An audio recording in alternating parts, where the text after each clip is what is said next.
What if you were born on a remote island and you never heard the name Allah in your life? No scripture, no religion, no dawah stall.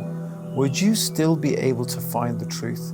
That's not a philosophical puddle. That's the story of Ibrahim alayhi salam, a young man born into a world of idols, temples, stars and superstitions. But instead of blindly accepting the norms, he looked up, not for beauty, but for truth.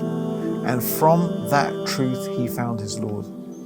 Since childhood, his heart was filled with disgust for idol worship. How could someone make something with their own hands and then bow down to it? He saw how they fed these statues, clothed them, wept to them, yet they couldn't even turn themselves over if they were knocked down. They didn't talk, they didn't see, they didn't help. They were helpless. Yet his people worshipped these idols. One night, Ibrahim left the city. Alone with his thoughts, he walked to the mountain and stared at the sky. He remembered that he was looking at planets and stars that were worshipped by some people. His young heart was filled with tremendous pain.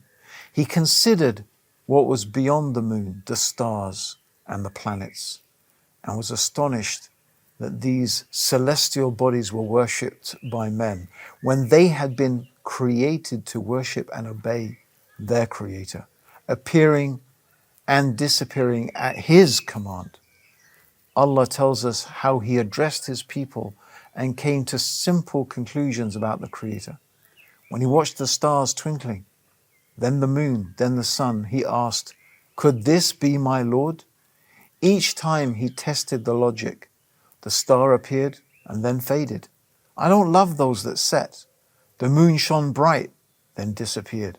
The sun blazed with might, but it too faded away. And then He declared something that changed the world. Indeed, I have turned my face towards Him who created the heavens and the earth, Hanifan, and I am not of the polytheists. This wasn't a moment of doubt.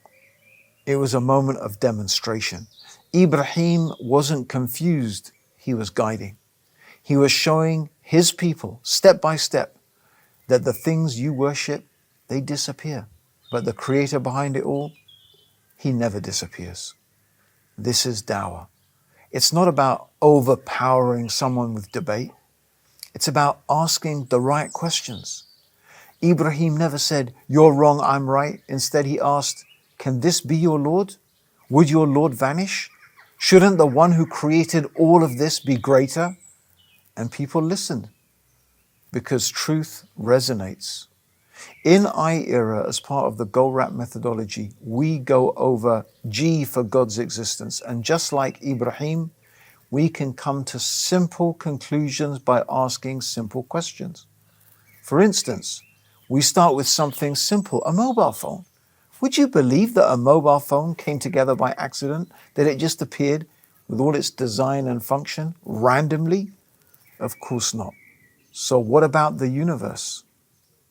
Allah reminds us in Surah Al-Fussilat, chapter 14, verse 37, among His signs are the night and the day, the sun and the moon. Do not prostrate to the sun or the moon, but prostrate to the one who created them. Ibrahim didn't just refute idol worship. He said, these things are not gods. They are signs of God.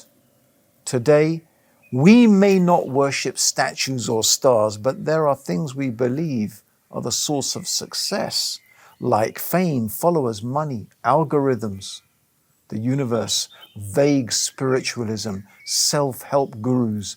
We say, the universe gave me this, I manifested that. But the question is still the same. Did the universe create itself? Can it hear you? Will it disappear? When the soul is about to leave the body at death, can you stop it? Ibrahim alayhi salam stood alone, but he was never lonely. He used reason, he used common sense, and with that he transformed an entire nation. If you ever feel like you're not qualified to give dawah, remember Ibrahim. He didn't need theology books. He didn't need philosophy jargon. He just needed a heart that searched for truth and the courage to speak it. Ask the simple questions and you will open the deepest hearts.